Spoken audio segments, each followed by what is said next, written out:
Hey guys, what's up? Rick Pete back, and I have literally just finished watching WrestleMania 32, so I figured I'd come straight upstairs and without further ado record my video about my thoughts about the event. So without further ado, I'll get on with it.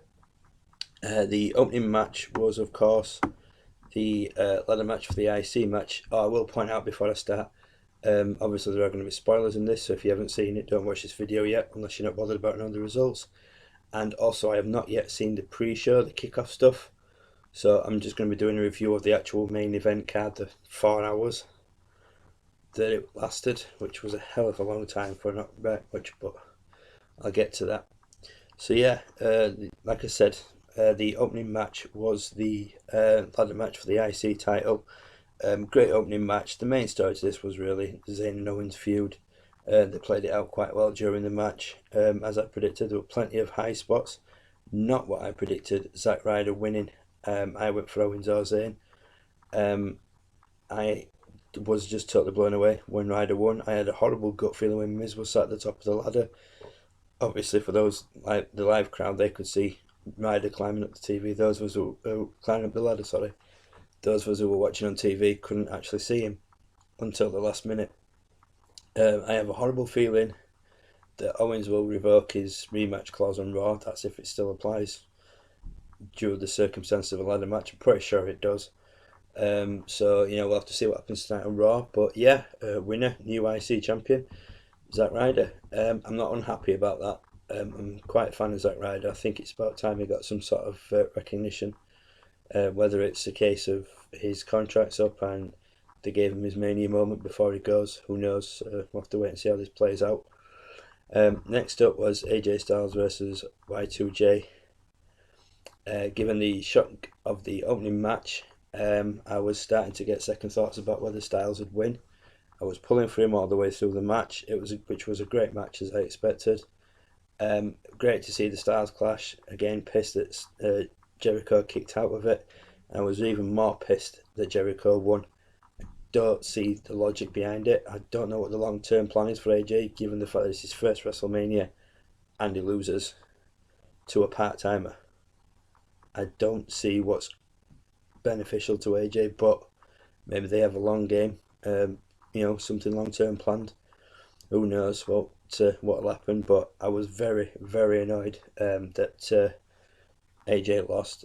Kind of ruined his WrestleMania moment for me. But like I say, obviously there must be some sort of long-term planning in place. The new Booty versus League of Nations. Given how things were going, I was fully expecting Booty Day to win.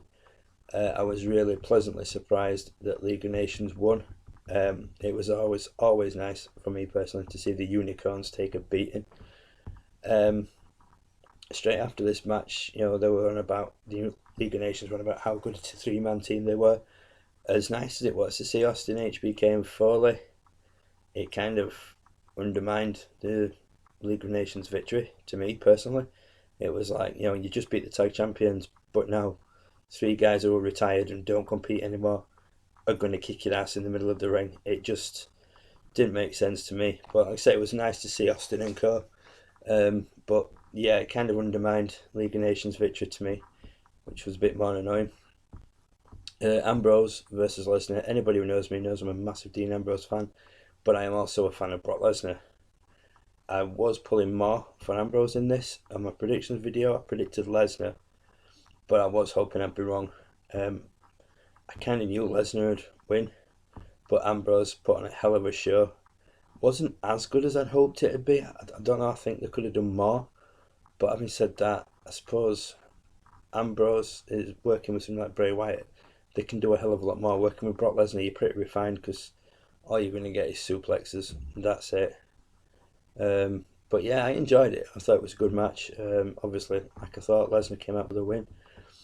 I thought there was the unveiling of the new Women's Championship, which was a major anticlimax. I'd seen a picture online, but you don't always take them for gospel.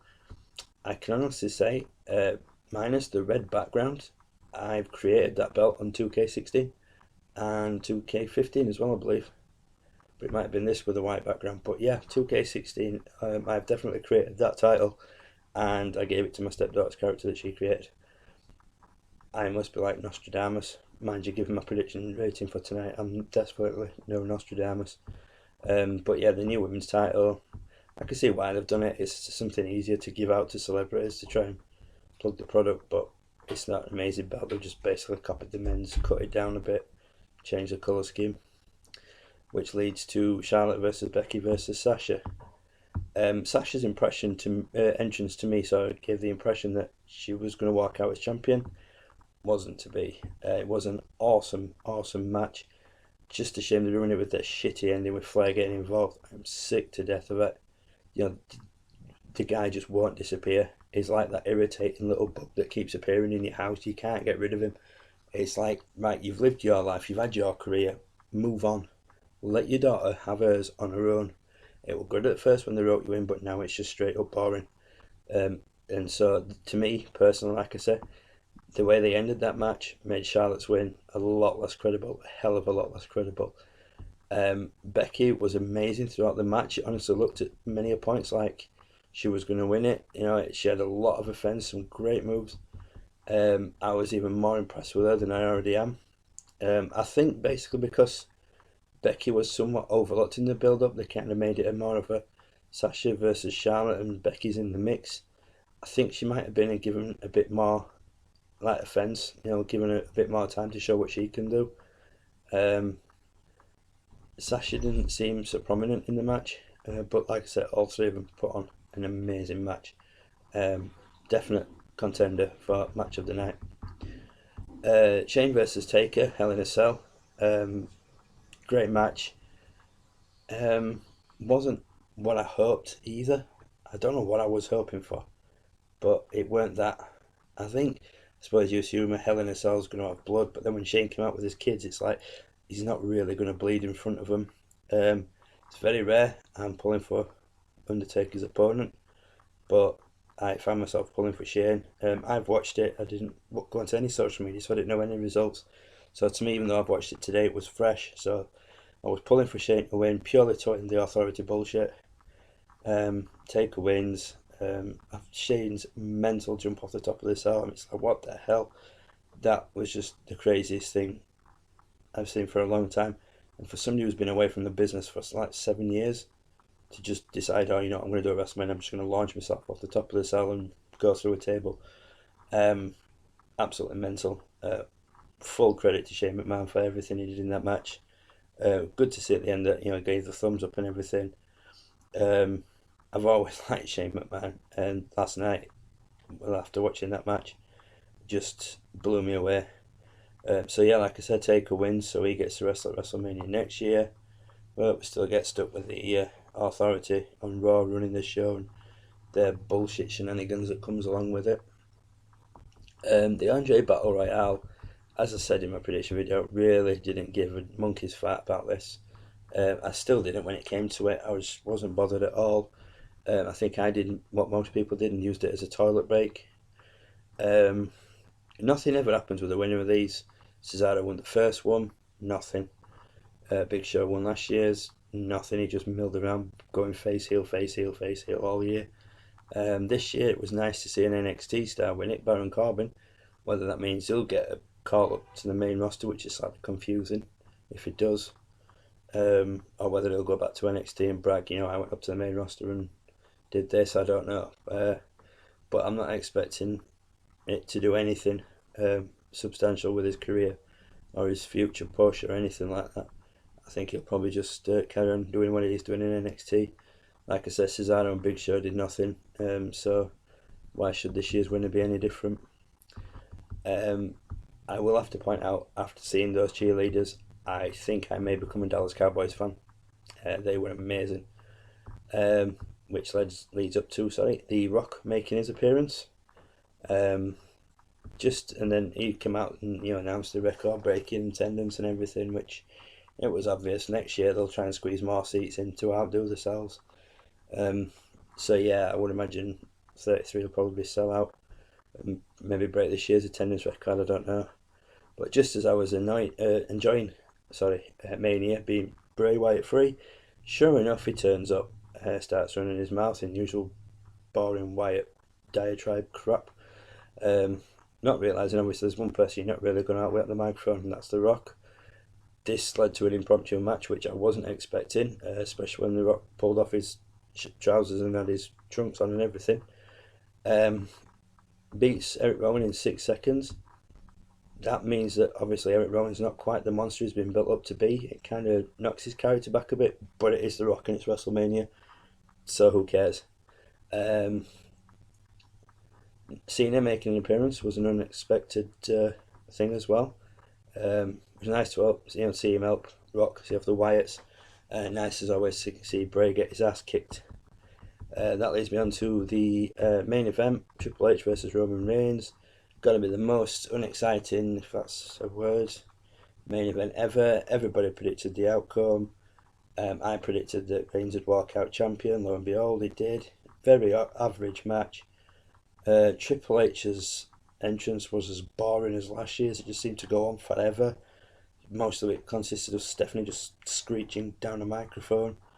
Reigns' entrance, less elaborate, punch at the floor, fireworks go off, But yeah, not a spectacular match. Predicted the ending. Most fans knew that Reigns was going to walk out. So yeah, that's this year's WrestleMania done and dusted. Overall, I wasn't blown away. I wasn't overly impressed. I feel sorry for the people that stayed up over in the UK till stupid o'clock to watch it. I feel sorry for people who paid top whack to watch it. If you watch it on the network, that makes sense. It's $10 a month, and at least you can go watch NXT Takeover, and that'll justify your $10 for this month, or your £9.99, whichever way you look at it. So yeah, Mania's done. All that hype and not much on the delivery. Not in my opinion. Not impressed, like I said. Wasn't blown away. So yeah, now it's safe to say WWE TV will go downhill. More than likely until the end of the year, when they'll start building everything up again for the Royal Rumble, and then building up next year's Mania, which really there's no pressure on next year's WrestleMania after seeing this one. Like I said, there were a couple of standout matches. The women's match was good, the ladder match was good, Ambrose and Lesnar was good, but not as good as I thought it had been, same with Shane and Taker. So yeah, overall, like I said, I wasn't blown away, wasn't overly impressed. Nothing on there that absolutely made me think, oh my god, that's amazing. Apart from Shane's dive. So, that's probably the highlight of the night. Match of the night, I'm going to give it to probably the women's title match. I think that was match of the night. And I never thought I'd hear myself say that a women's match would be match of the night at WrestleMania. But yeah, that's this year's WrestleMania done and dusted. So yeah, hope you've enjoyed the video, guys. Tonight is Raw night. So tomorrow I'll do a review of Raw if there's anything good. Usually post Mania Raws are quite good, mainly because there's still a massive English crowd there and we tend to get the party started a bit. So I'll keep the party going depending which way you look at it. So yeah, if tonight's Raw is a bit of a barnstormer and it's a good one, I'll do a review of it tomorrow. I'm going to try and catch the pre-show match, kickoff show matches. So I'll probably do a review of the post-Mania Raw, and I'll do a review of the kickoff show matches on there as well. So yeah, until then guys, that's me done for now. I'll catch you later. Take care. They looking scared, no, they don't really want none. We some southern boys with the farmer strength.